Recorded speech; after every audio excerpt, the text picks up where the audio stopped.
and IRA have been transformational. After a 30-year struggle to create rapid transit in Madison, it is finally happening. With direct support from the Federal Transit Administration, we broke ground on the east-west bus rapid transit line, which will provide more frequent service for riders and connect them to jobs. We just placed an order for 46 electric buses that will reduce emissions and improve air quality and public health for all of our residents. And these infrastructure improvements are accompanied by good-paying union jobs.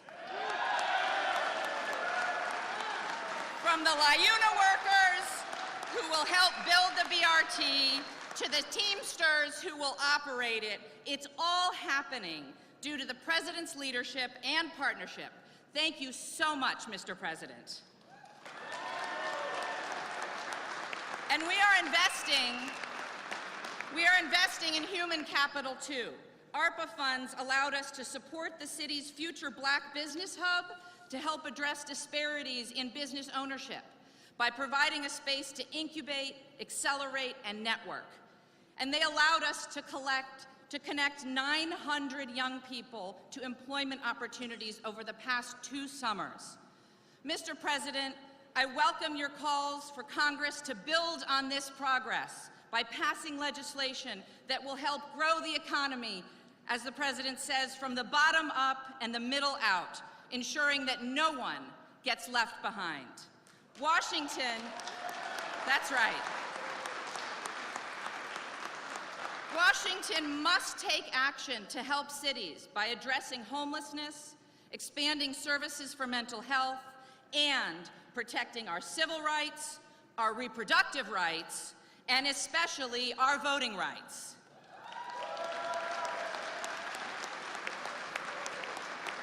Mr. President, I want to thank you for delivering real results for Madison and the United States.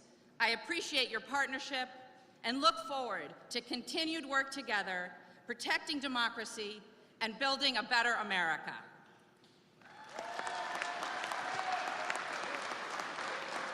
And now, brothers and sisters, please join me in welcoming my friend and our Congressman, Mark Pocan.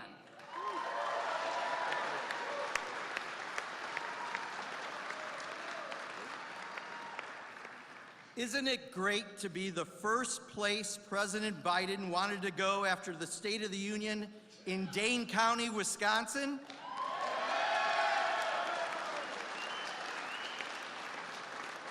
We are so honored to be visited today by President Joe Biden.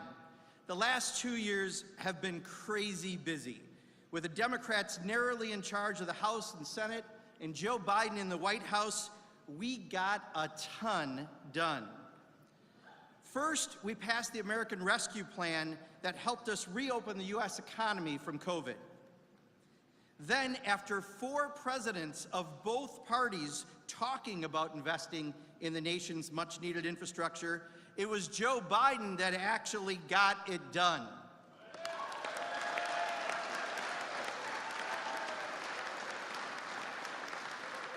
That's close to 1 million new jobs, union jobs, including right here in Wisconsin.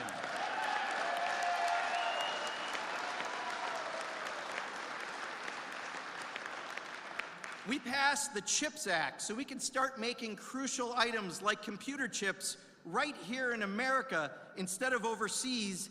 That's even more family-supporting jobs created by Democrats.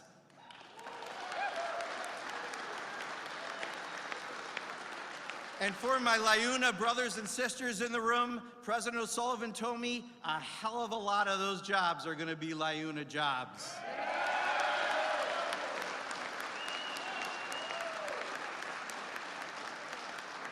And finally, we passed the Inflation Reduction Act, which is lowering the cost of health care for Americans, including prescription drug prices, capping the cost of insulin, and reducing student debt. Any one of these bills would have been the biggest done in any previous session that I've been in Congress. But with Joe Biden as president, we did all 4 bills in one session.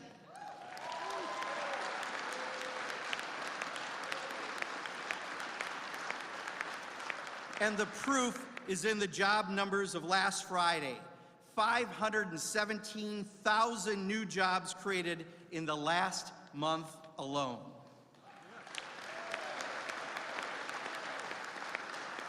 Now, there's a new majority party in the House. You've heard that Republicans say that they want to cut Social Security and Medicare benefits, and they even want you to pay a 30% national sales tax on everything you buy, just so the rich won't have to pay their fair share of taxes.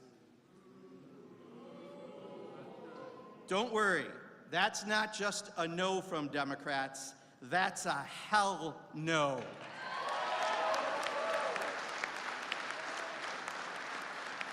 And with Joe Biden in the White House and Democrats retaking the House majority in 2024, we will get the rest of the president's agenda done. Affordable health care, paid leave, the child tax credit, and a whole lot more. The great Midwesterner Paul Wellstone used to say, "We all do better when we all do better."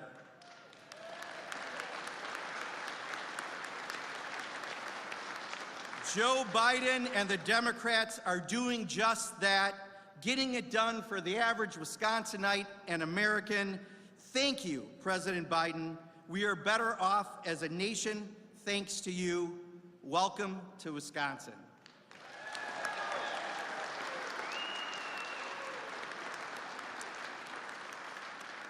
It is now my great honor to introduce someone who not only has been an outstanding governor for the last 4 years, but even better, he's going to be an outstanding governor for the next 4 years.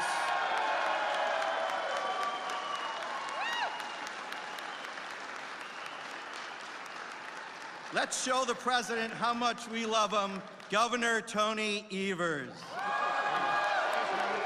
Thank you. Thank you all. It's a great pleasure to be here today and to have the opportunity to once again welcome President Biden to the great state of Wisconsin following his great State of the Union address last night.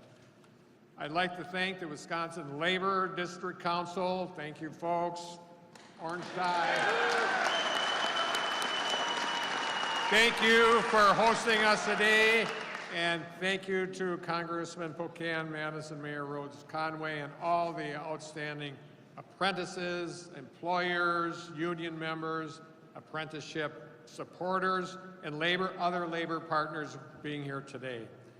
You know, in his speech last night, President Biden highlighted the incredible recovery our nation has seen these last few years, including record low unemployment, significant job gains, and a sustained recovery we will continue to see, thanks to historic federal investments in our nation's infrastructure and key industries. And here in Wisconsin, we're seeing the results of this investment firsthand. Our economy is in the strongest position ever in our state's history. Unemployment at a record low. Our state's labor force participation is at record high.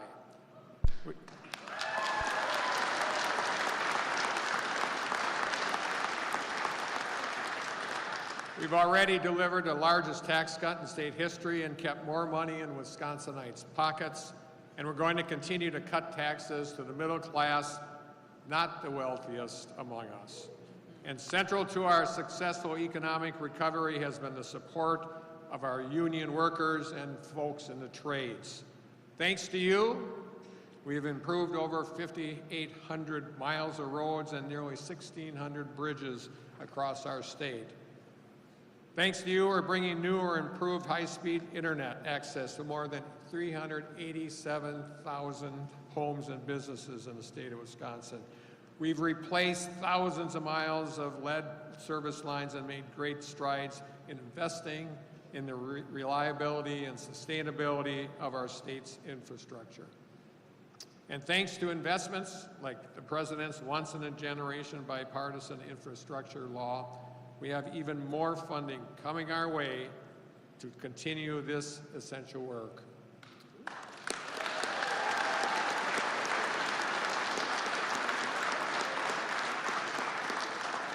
But we've got a lot of work to do, folks. We need to bolster the middle class. We need to maintain our economy's momentum. And we need to reduce barriers to work and recruit and retain talent to address our workforce shortages. We have to be focused on building our economy from the ground up, starting with our small businesses, our main streets, and the hearts of our communities. The President believes the best way to grow the economy, create good-paying jobs, and lower costs for families is by supporting workers and investing in people, and on that we certainly agree. From expanding clean energy jobs and bolstering manufacturing to replacing lead pipes and expanding high-speed internet, to making health care and mental health care more affordable and accessible, together we are building the sort of future that we want for our state and our country.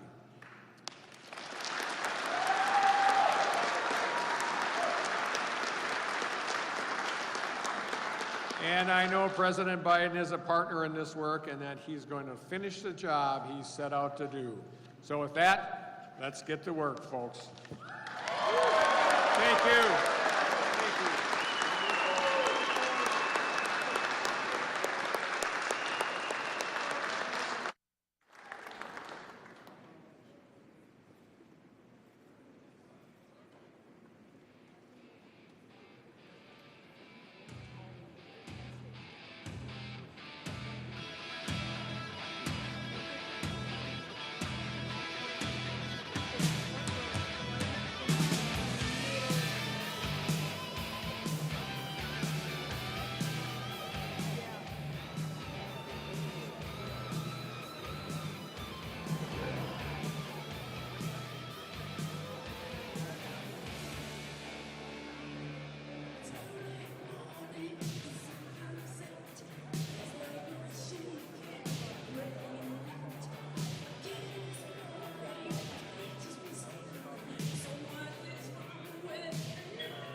welcome Sarah Varga.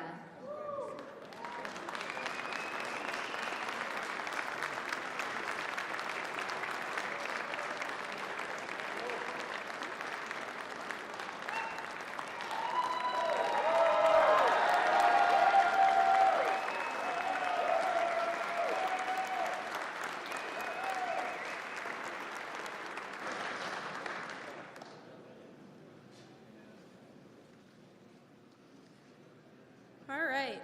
Good afternoon, everyone. Welcome to the Wisconsin Laborers Training Center. My name is Sarah Varga, and I'm a proud apprentice and member of the LiUNA Local 464.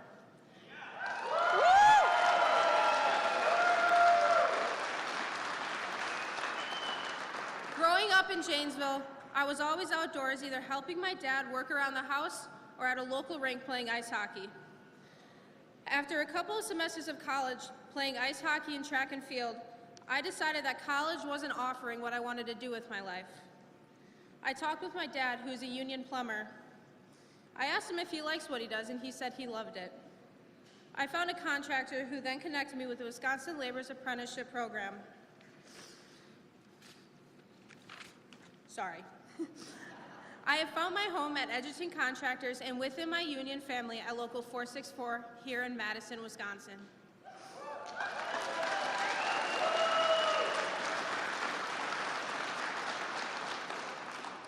Working as a union laborer has taught me that I do not need a college degree to have a good paying, family supporting job with great wages, health care, and a pension.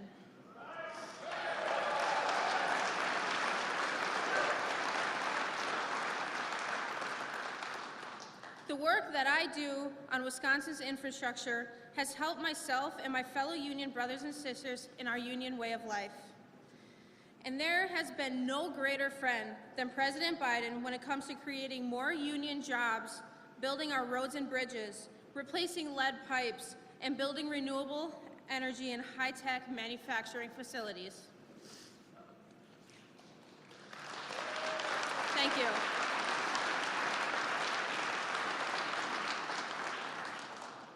President Biden is the best president in history for unions, and I am so proud and greatly honored to introduce to you the President of the United States, Joe Biden.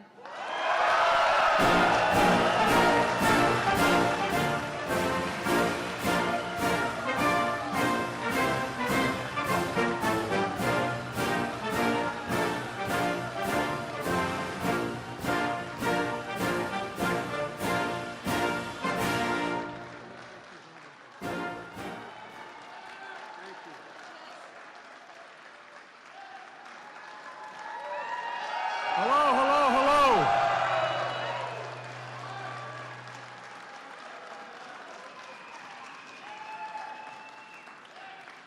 If you have a seat, take one. If you don't, come on up on stage with me. Well, thank you very much. You know,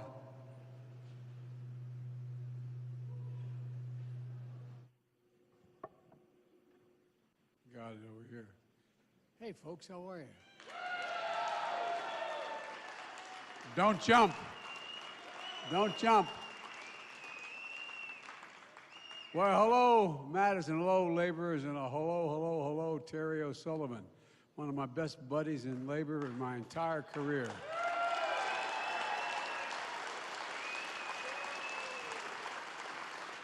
The thing about Terry is whatever he says he does, even when circumstances change. I love the people who say, I'll be there with you, and they say, oh, I can't anymore, things have changed. Whatever he tells you, he does. Whatever he tells you, he does. And we've been working together since he was 12 years old. No, I'm only joking, but you know, every time I have a problem in Delaware, Gov, I just go across the river in New Jersey and make sure everything got squared away. You think I'm joking? This is the most reliable guy, one of the most reliable guys in labor or business, and I really appreciate it. So look, I want to thank Sarah for that introduction. And boy, she's wielded a mean hockey stick. I tell you, I was in the back. Reason we were taking a little longer is I have a granddaughter who's a hell of an athlete. She's going to graduate this year from college. But She played lacrosse and field hockey. Lacrosse and soccer, all state in both subjects and both sports. And she went off to school. She said, I can't work 40 hours a week in the field and still do well in school. So she decided to stay. I was hoping she'd go pro, but anyway, you know. But I was telling my introducer, she reminds me very much of my granddaughter. She even looks like her. At any rate, Madam Mayor, thanks for the passport into town. Appreciate it. Where is she? And there you are. And Governor Evers, you're a great partner, man. You've been a great partner all the way back when I was vice president, even now. I can't tell you how much I appreciate your leadership. I really, really mean it. Thank you. Thank you. And Representative Mark Pocan, a great congressman and a friend, always fighting for working families, and you helped us get so much done for union members in the last couple of years. Look, you know, she couldn't be here today, but Tammy Baldwin just fights so damn hard for this state. If I do anything that doesn't start off with the word Wisconsin, I get a note from Tammy. But all kidding aside, she's incredible. Before we get started, I want to take a moment to, on behalf of the American people, our thoughts and prayers go out to the people of Turkey and Syria. You know, the death toll is rising. It's one of the worst earthquakes in that region in over 100 years. And we mourn the loss of so many lives, and we offer our deepest condolences. You know, it's amazing watching these people try to pull them out from under this rubble and these terrible built buildings. But although the earthquake was incredibly powerful, significant aftershocks, and a second quake. But you see dads or moms pulling little babies out from underneath this rubble. So many people dying. And our thoughts are also with the survivors who've been torn apart by this tragedy. As I told President Erdogan, and I called him immediately when the first quake hit, that the United States is offering our full support, rescue and recovery teams and our NATO ally, deploying teams for the U.S. Agency of International Development, drawing additional resources, including our armed forces in Europe to assist Turkey's teams on the ground. In Syria, the U.S. is supporting humanitarian partners who are responding with equipment and assistance and have been conducting urgent search and rescue missions from day one, even in the face of a staff member's death and injuries in that first day. The United States is a leading donor across all the areas of Syria, no matter who controls the territory. It's about saving human life. We remain steadfast in our commitment to supporting the people of Turkey and Syria in this time of need. Last night I reported on the State of the Union. It is strong. It is strong. And it's strong because of you. Because the soul of the nation is strong. The backbone of this nation is strong, and the people of this nation are strong. And I've said so many times, often told the Democrats and Republicans, we can actually work together. We actually work together. All the things we did were bipartisan. All the major initiatives. And besides, I signed over 300 bipartisan bills beyond the big ones. Folks, look, last night, I said if we couldn't work together last Congress, if we could work together last Congress, there's no reason we can't get things done as well this Congress. And I mean that. You know, people sent us a clear message. Fighting for the sake of fighting gets us nowhere. We're getting things done. It's always been my vision for this country. Today I'm here to talk about one part of that vision, the economy that works for working people. This is a blue-collar, blue change we're seeing. You know, an economy where we're building, we've built more in the last 2 years since I've taken office than you can imagine. We've created 12 million new jobs, 500,000 jobs just last month. We've created more jobs in 2 years, than any president's created in a single 4-year term. Look, unemployment rate is 3.4%, a 50-year low. Gas prices are down more than $1.50, and we're going to make sure the oil companies start playing their honest role. It's going to go down further. Inflation has fallen 6 months straight, and inflation is coming down. Take-home pay of workers is going up slightly. Manufacturing is rebounding at the fastest rate in almost 40 years. The economy is growing at a solid clip. Folks, I hate to disappoint them, but the Biden economic plan is working. It's working.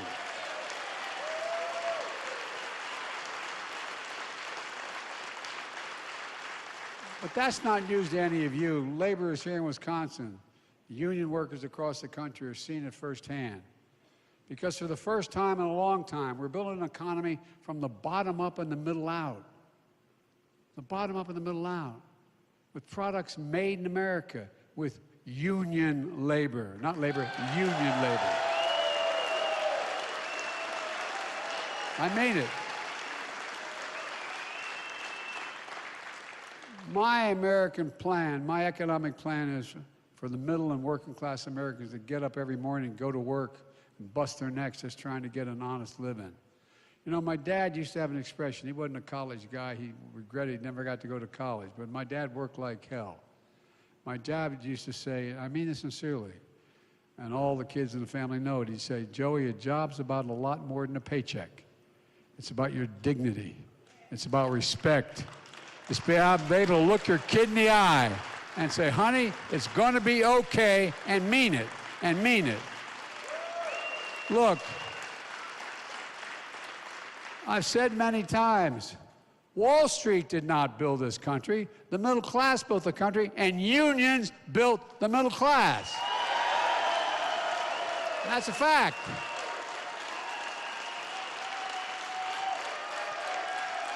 For real. That's the God's truth. And by the way, and now you're rebuilding the country. I signed a once-in-a-generation investment in putting Americans to work rebuilding our national infrastructure. It was bipartisan. Republicans signed on to it too. Not all of them, but it was enough to get it passed. And by the way, I told them, even those that didn't vote for it, call and say, we need a project in my district. I said, okay, good, we'll do it. See you at the groundbreaking. You know, for really. I'm president for all of America. You know, at the Port of Green Bay, we're helping turn an old water plant site into a new port terminal. Going to create thousands of jobs over time. This is a big deal. You know, we're just up the road in Columbia County, just up the road. Funds from the infrastructure are going to replace the Wisconsin River Bridge.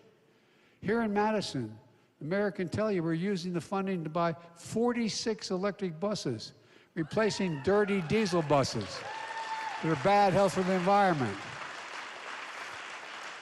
Each of these projects means jobs for laborers, plumbers, pipe fitters, electricians, carpenters, cement masons, iron workers, and so many more. These are good jobs, jobs you can raise a family on.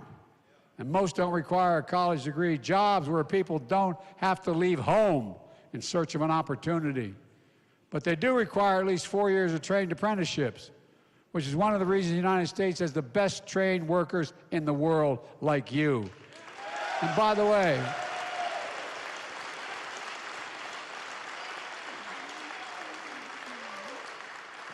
the vast majority of Americans don't know that. We ought to tell them, keep telling them.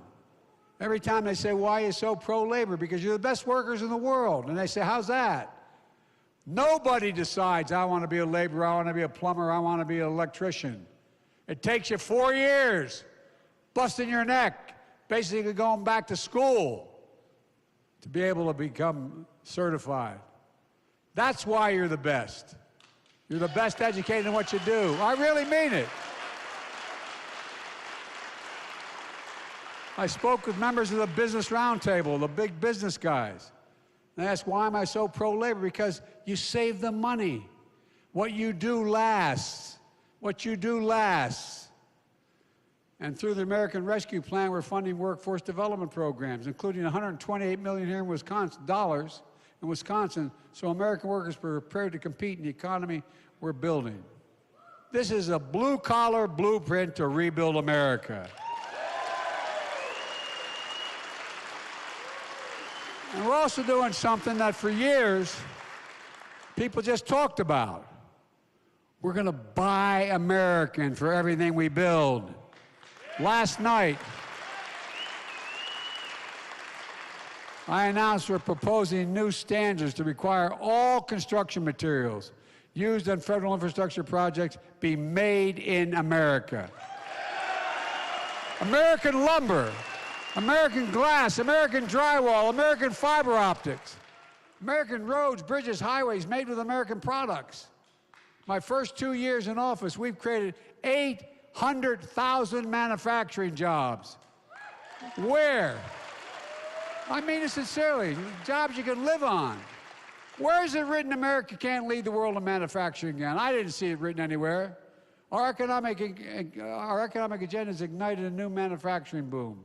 Just outside of Madison, Arrowhead Pharmaceuticals is going to hire 250 workers in a drug manufacturing facility. Georgia Pacific is committed to a major expansion of the Green Bay paper production facility, bringing in 100 new employees and hiring 500 construction workers. For decades, we've imported products from abroad and sent jobs overseas because they thought it was cheaper to have the cheaper labor. Now America's exporting product overseas and creating jobs here at home.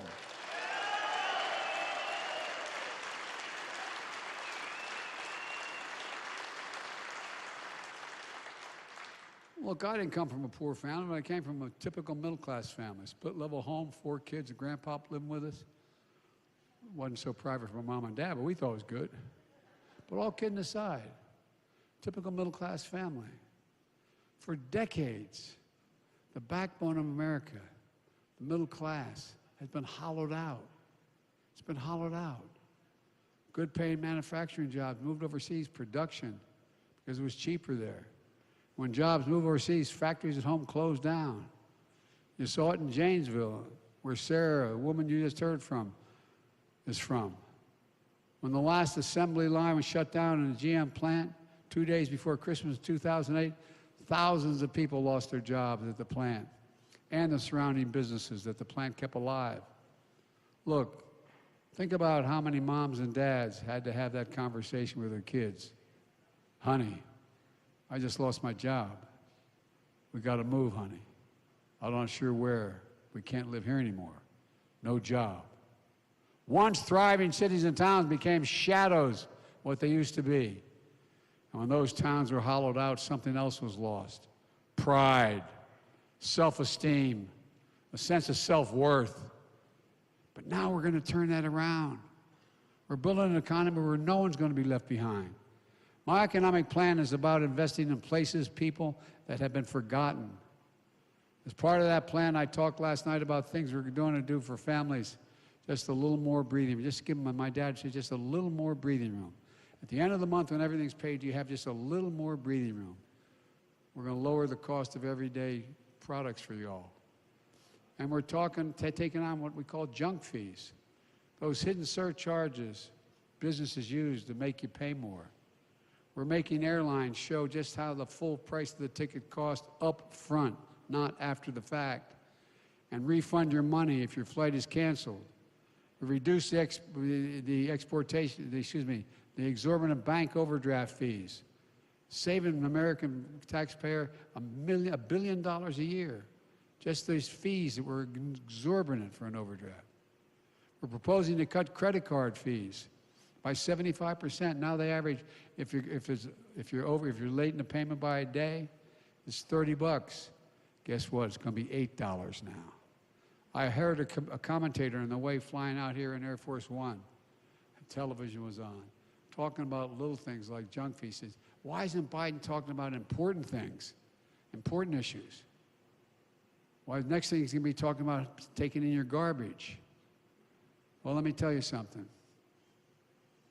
Junk fees may not matter to the wealthy people, but they matter to most folks like the home I grew up in. They add hundreds of dollars. They add hundreds of dollars a month to make it harder to pay your bills or afford that family trip. I know how unfair it feels when a company overcharges you and think they can get away with it.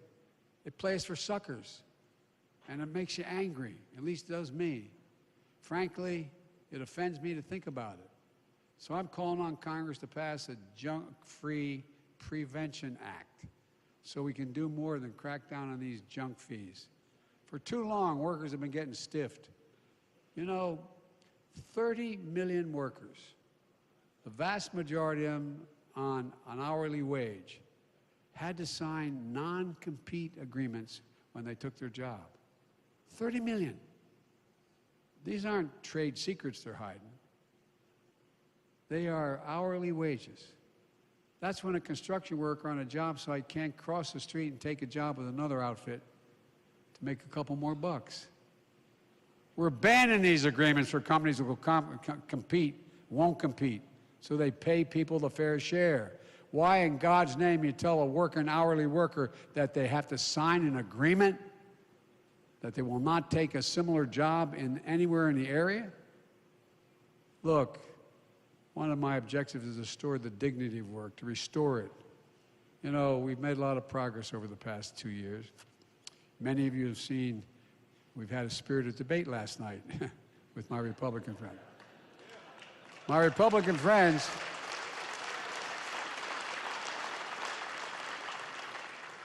they seem shocked when I raised the plans of some of their members and their caucus to cut Social Security. And Marjorie Taylor Greene and others stood up and said, liar, liar. Reminds me of liar, liar, house on fire, yeah. Well, guess what? You know, I remind you that Rick Scott from Florida, the guy who ran the U.S. Senate campaign, has a plan. I got his brochure right here. He has a plan. Here's what he says in his plan. Let me open it up here. Sorry. He says, all federal legislation sunsets every 5 years. If the law is worth keeping, Congress can pass it again. Social Security, Medicare, Medicaid. And by the way, you have a senator named Ron Johnson. Ron Johnson on Social Security and Medicare, quote, we should transfer everything, so we have to consider everything every year. Come on, man. And then we found there was there's a senator named Mike Lee who was also yelling, liar, liar, house on fire kind of stuff last night. Well, I didn't even know this, but they played a video showing him. He said, when I said I didn't say the whole part. I said, leading Republicans want to cut Social Security and Medicare. And so they played last night something I didn't even know existed. A video of him saying, I'm here right now to tell you one thing you probably never heard from a politician. It'll be my objective to phase out Social Security, pull it up by its roots, get rid of it. Then he had, I'm quoting this now, Medicare and Medicaid are the same sort. They need to be pulled up. Sounds pretty clear to me. How about you? But they sure didn't like me calling them on it. Look, a lot of Republicans, their dream is to cut Social Security and Medicare. Well, let me just say this. It's your dream, but I'm going to, my veto pen, make it a nightmare. But here's actually the good news. There's a lot of good Republicans. I found it interesting that when I called them out on that last night, it sounded like they agreed to take these cuts off the table. Remember I said, no, I'm serious. Remember what I said? I said, so you're not going to cut it, huh? No. I said, okay, we got a deal. Well, I sure hope that's true. I'll believe it when I see it and their budget's laid down with the cuts they're proposing. But it looks like we negotiated a deal last night on the floor of the House of Representatives. Seriously, you see them all standing up saying, we're not going to cut anything. Well, that's good. Because, by the way, we got a lot of good bipartisan stuff done in the previous year. Why can't we do it again? Here's the bottom line. All of you have been paying into the system every single paycheck you've had since you started working. These benefits belong to you, the American worker. You earned it. And I will not allow anyone to cut them, not today, not tomorrow, not ever, period.